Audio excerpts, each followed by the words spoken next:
लोकसभा चुनाव की सियासत में वार पलटवार की राजनीति तेज हो गई है। उत्तर प्रदेश में भाजपा, कांग्रेस, सपा और बसपा में सियासी उठापटक का दौर चल रहा है। हाल ही में प्रधानमंत्री नरेंद्र मोदी ने वेस्ट यूपी में कल्कीधाम के शिलान्यास के साथ पश्चिमी उत्तर प्रदेश में नई राजनीति का आगाज किया था। कल्कीधाम के सहारे पीएम मोदी वेस्ट यूपी के कार्यकर्ताओं को नया चुनावी धार्मिक एजेंडा तो दे ही गए थे। इसके साथ अयोध्या श्री राम मंदिर के बाद कल्कीधाम को भविष्य का दूसरा बड़ा अध्याय भी बता गए थे। अब पीएम मोदी के कल्कीधाम शिलान्यास की राजनीति के बाद कांग्रेस ने इसके पलटवार में वेस्ट यूपी को साधने की कवायद शुरू कर दी है, जहां एक ओर भाजपा मुरादाबाद मंडल की हारी हुई सीटों पर इस बार फतेह पाना चाहती है, तो वहीं कांग्रेस इंडिया गठबंधन के जरिए मंडल की सभी 6 सीटों पर विपक्ष का कब्जा बरकरार रखना चाहती है।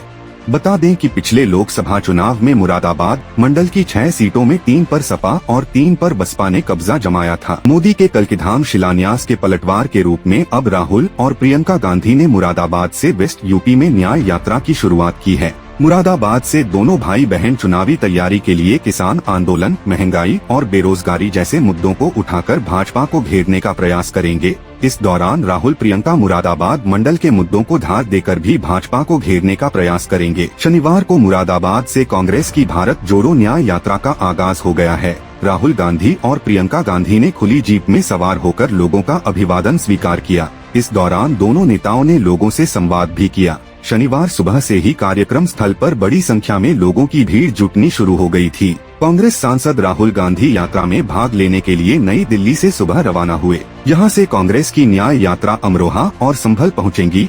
कांग्रेस महासचिव जयराम रमेश ने कहा कि मुरादाबाद से शुरू होने वाली यात्रा में प्रियंका गांधी मुख्य रूप से भाग लेंगी। 25 फरवरी को यात्रा संभल से शुरू होकर आगरा पहुंचेगी, जहां सपा प्रमुख अखिलेश यादव भी यात्रा में शामिल होंगे। न्याय यात्रा के सहारे प्रियंका गांधी करीब 2 साल बाद अपनी ससुराल मुरादाबाद पहुंचेंगी। इससे पहले उन्होंने 10 फरवरी 2022 को मुरादाबाद में विधानसभा चुनाव के दौरान कांग्रेस प्रत्याशी के पक्ष में रोड शो किया था। प्रियंका गांधी की शादी 1997 में मुरादाबाद निवासी रॉबर्ट वाड्रा से हुई थी। राहुल गांधी की सुरक्षा के लिए पुलिस प्रशासन ने सुरक्षा के कड़े इंतजाम किए हैं। पूरे यात्रा मार्ग को 3 जोन और 8 सेक्टर में बांटा गया है, जिसमें 3 एसपी, 8 सीओ और 12 एसएचओ की ड्यूटी लगाई गई है।